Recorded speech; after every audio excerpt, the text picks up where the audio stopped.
Queridos irmãos, queridas irmãs, então a Gênesis capítulo 1, só que esse vídeo é de número 139, caráter da revelação espírita.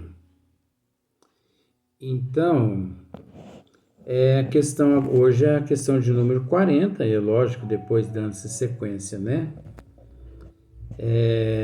Tem uns assuntos aqui na questão de número 40 muito interessante. Então, dando sequência na questão de número 39,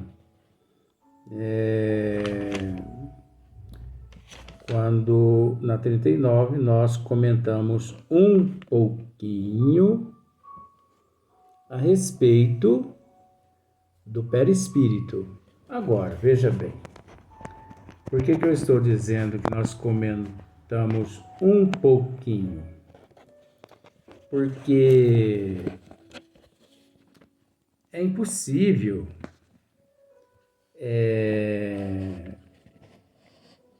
no esmiuçamento aqui tratar assim, expor a respeito de todas as tuas propriedades, né? Então, vamos dizer assim, eu vou usar aquele termo que eu costumo usar. O esmiuçamento ele é apenas uma pincelada, né? Para que possamos, de certa forma, analisar, enfim, raciocinar, né? E por aí em diante. Então eu estou arrumando aqui esse nosso aparelho aqui, né? Então olha só para você ver.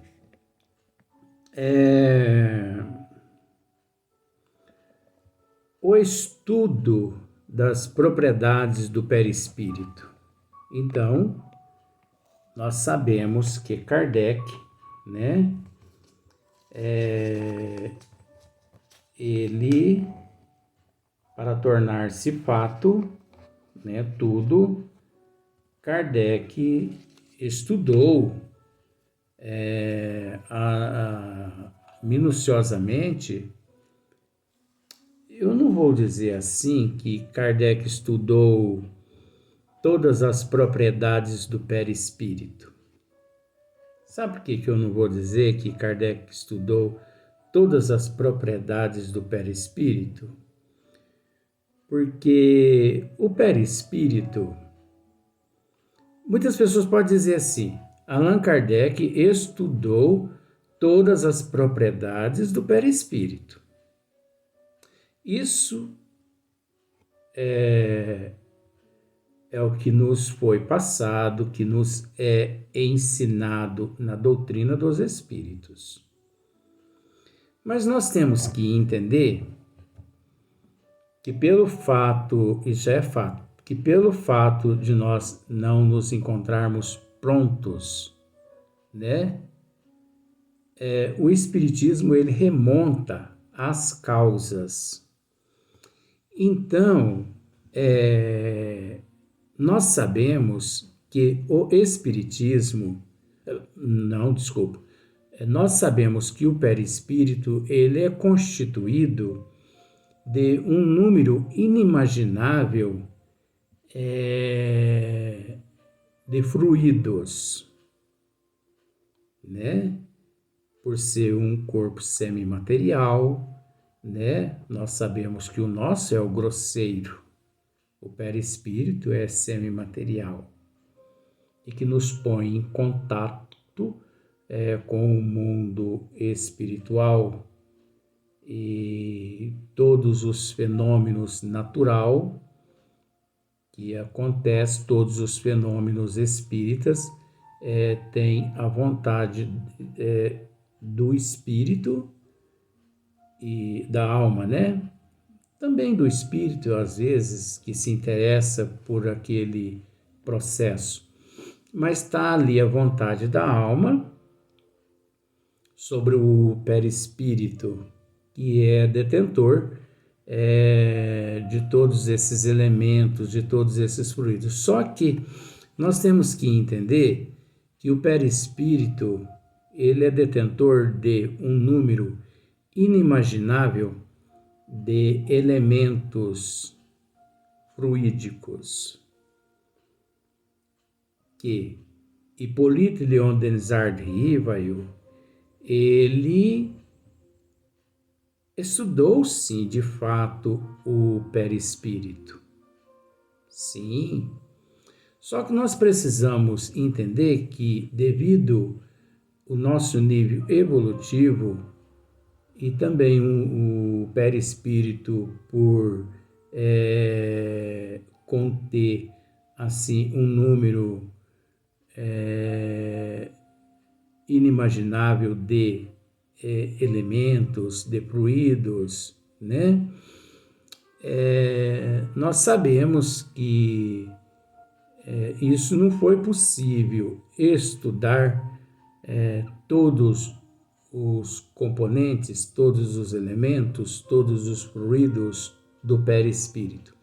Mas Hippolyte Léon Denisard Rivail foi aquele, ou melhor, não vou usar passado não, vou usar presente, é aquele que meteu o bisturi no perispírito, né? Durante todo esse trabalho de pesquisa, de observação, de análise, ele descobriu, né, que além do perispírito ser composto por um número inimaginável de elementos, de fluidos, o perispírito, no nível que nós nos encontramos, ele é o responsável, na verdade, por 100%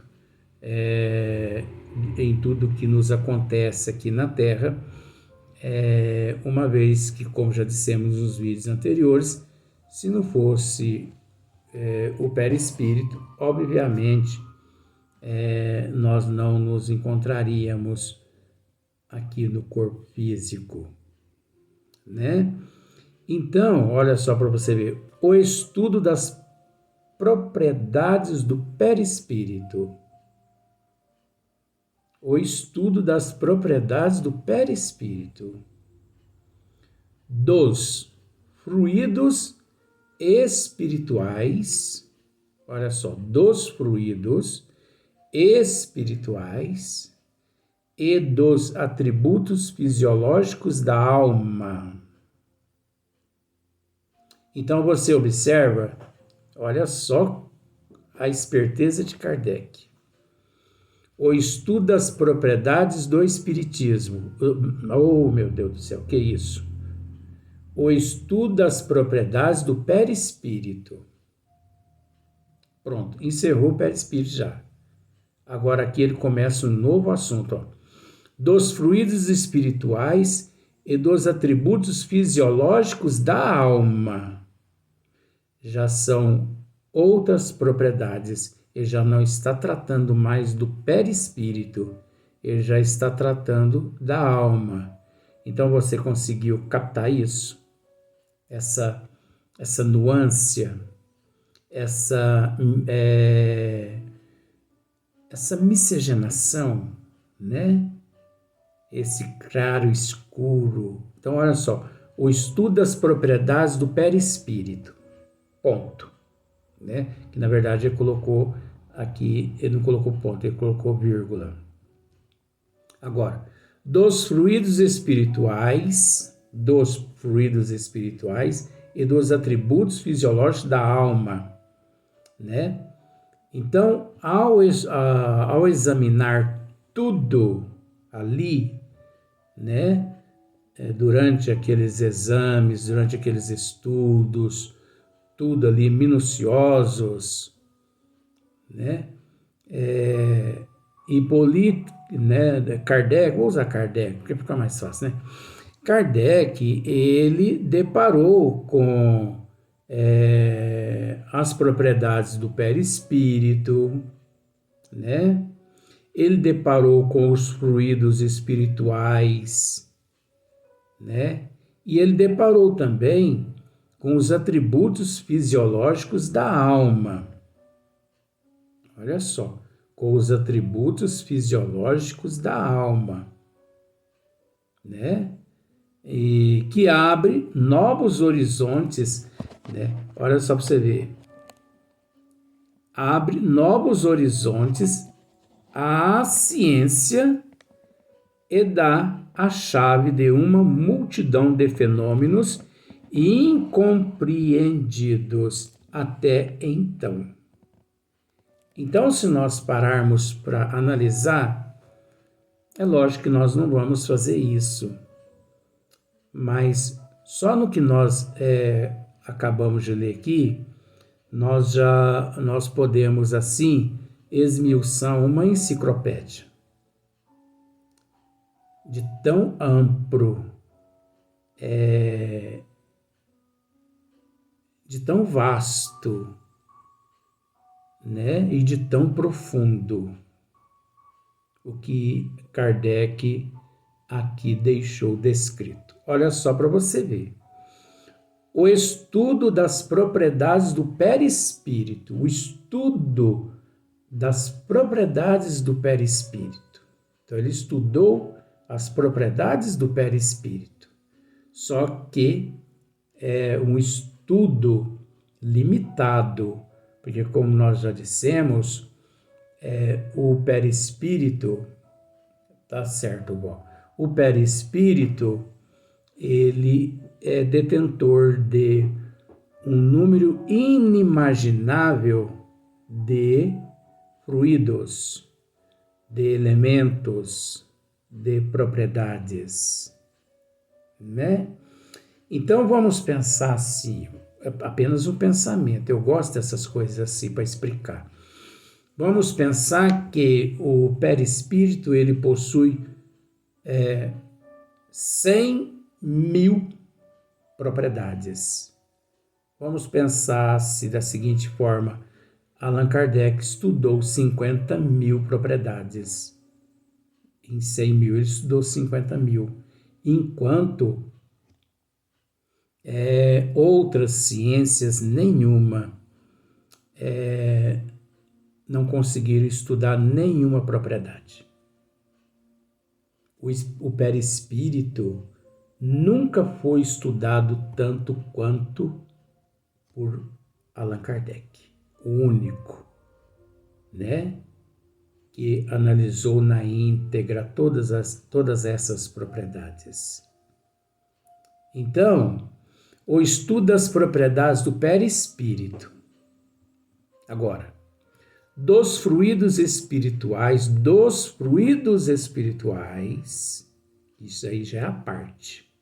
Já não tem nada a ver mais com o perispírito. Dos fluidos espirituais e dos atributos fisiológicos da alma. Atributos fisiológicos da alma. Agora veja bem. Lá vem eu de novo. Existe um número inimaginável de atributos fisiológicos da alma, que Kardec também não penetrou o bisturi em todos atributos, porque o número é inimaginável devido à desigualdade evolutiva de cada qual. Então, Kardec, nos estudos minuciosos, ele pôde chegar a uma determinada conclusão equivalente a determinados seres, mas nunca exclusivamente como se fosse de uma unidade, ou melhor, não, unidade não, de uma coletividade. Porque dos fluidos espirituais e dos atributos fisiológicos da alma. Então, é preciso entender que os atributos fisiológicos da alma está relacionado ao nível evolutivo de cada qual. Então, é difícil, é impossível firmar quantos mil, vou usar esse termo na numerologia, é impossível firmar um número de atributos fisiológicos da alma, devido ao nível evolutivo de cada qual que se encontra-se em processo de evolução no grau em que nós nos encontramos. Mas é de extrema importância dizer isso. Esse número, né, é impossível, ou melhor, esse número dos atributos fisiológicos da alma, estudado por Allan Kardec, ele abre novos horizontes à ciência e dá a chave de uma multidão de fenômenos incompreendidos até então. Por quê?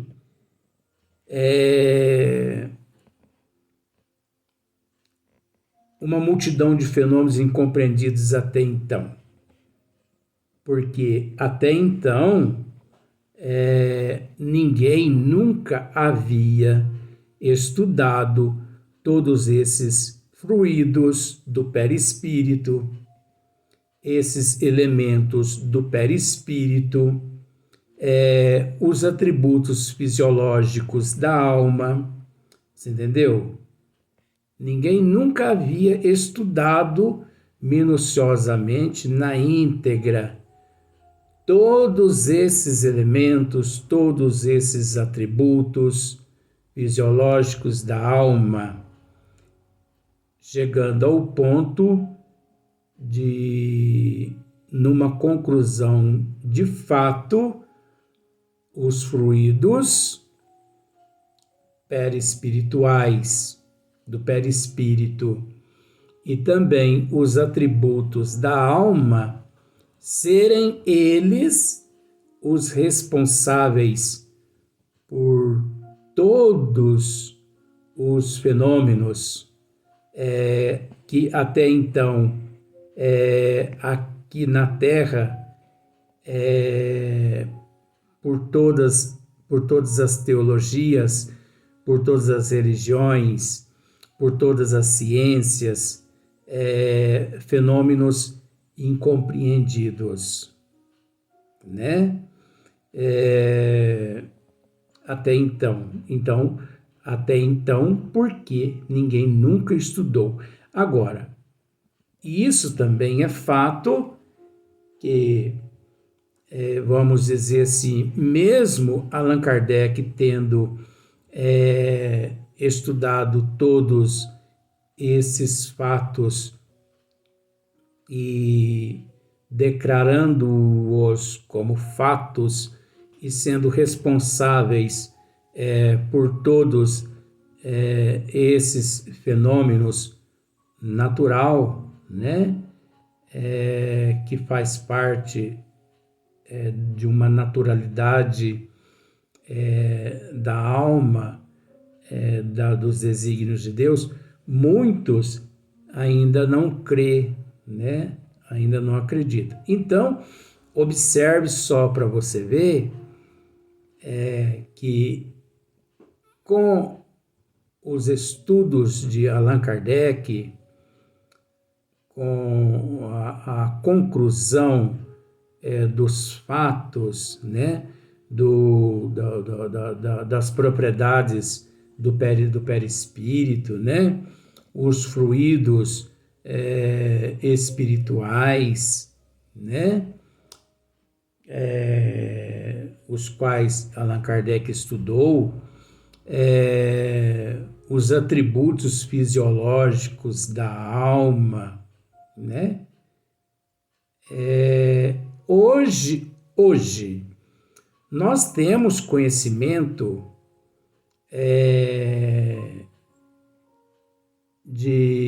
nós temos certeza absoluta, aliás, de um número inimaginável de matérias que até então sempre foi tido por outras denominações religiosas como, assim, fenômenos paranormal, né? A paranormalidade, o maravilhoso, o milagre, né? Então, esses elementos todos estudados por Allan Kardec nos trouxe essa certeza, essa garantia, né? Nós não encaramos todos esses fenômenos espíritas como muitos encaram, né? E sempre encararam como fenômenos incompreendidos, né? Então, por falta de conhecimento da lei que os rege. Então, olha só para você ver. Até então, por falta de conhecimentos da lei que o rege. Então, esses que não possuem conhecimento, né, das leis que os rege.